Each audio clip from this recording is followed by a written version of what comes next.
अजिबातच नाहीये, कारण आता पूर्वीपेक्षाही असा ट्रेंड झालाय हल्ली. रोज दर आठवड्याला असा काहीतरी एक विचित्र घटना घडते ज्याच्यामध्ये नुसतं म्हणजे शारीरिक अत्याचार कडून नाही थांबत आहेत लोक.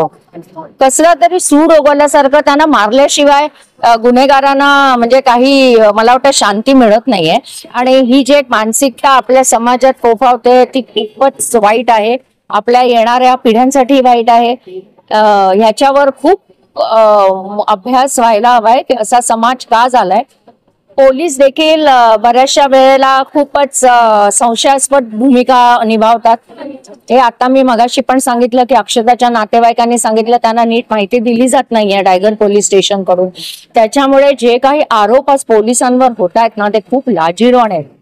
म्हणजे ते जे काही मला पोलिसांबद्दल सांगत होते ते ऐकून मला गृह खात्याची कीव आली की इतक्या वर्षाने आपल्याला स्वातंत्र्य मिळून झाले पण दिवसेंदिवस पोलिसांबद्दलचे जे काही विचार आहेत सामान्य जनतेचे ते अतिशय वाईट आणि भयावह आहेत. म्हणजे जर ज्यांनी लॉ अँड ऑर्डर मेंटेन करायला पाहिजे त्याच्याच वर जर जनतेने सांगितलं की ह्यांच्यावर विश्वास ठेवून काही उपयोग नाहीये तर हे फारच वाईट परिस्थितीकडे आपण चाललो. We are I think going towards anarchy. Manipur जे इन्सिडेन्सेस झाले ना ते थोडेसे पॉलिटिकली आणि रिलिजियसली मोटिवेटेड होते.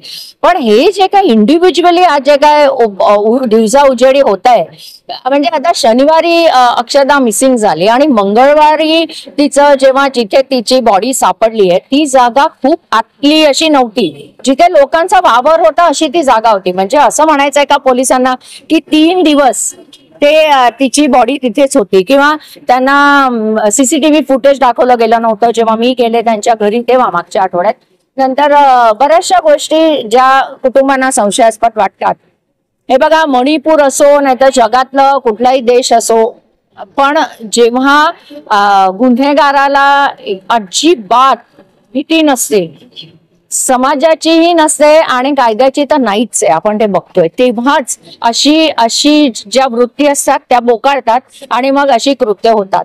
तर मला सगळ्यांनाच हे अपील करायचंय की प्रत्येकाने आपापल्या घरामध्ये असं एक पोषक वातावरण तयार करा की जेणेकरून मुलांना मुलींना दुसऱ्याबद्दल आदर करायची भावना निर्माण होईल. आज आम्ही राष्ट्रवादी काँग्रेस पक्ष ठाण्याने सगळ्या प्रकारच्या आमचे जितके विंग्स आहेत त्याच्यामध्ये आमचे पेरेंट बॉडी आहे, महिला आहेत, स्टुडंट्स आहेत, युवती आहेत, युवक आहेत, सगळ्यांनी मिळून एक आंदोलन केलं आहे.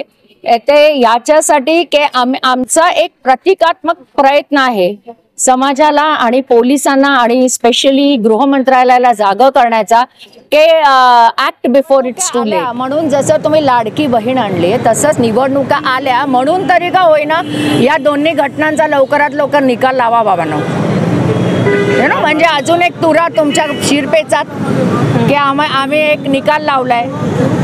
काय मागणी असणार आहे या आरोपी संदर्भात, कारवाई संदर्भात? आधी तर सर्वप्रथम आरोपींना शोधून काढा.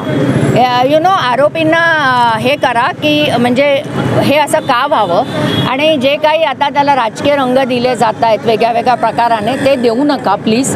कारण विक्टिम आणि आरोपी हे दोन्हीही माणसं होती आधी मुळात, मग ते धर्म वगैरे त्यांनी काही फरक पडत नाही. त्यामुळे आमची मागणी हीच असणार आहे.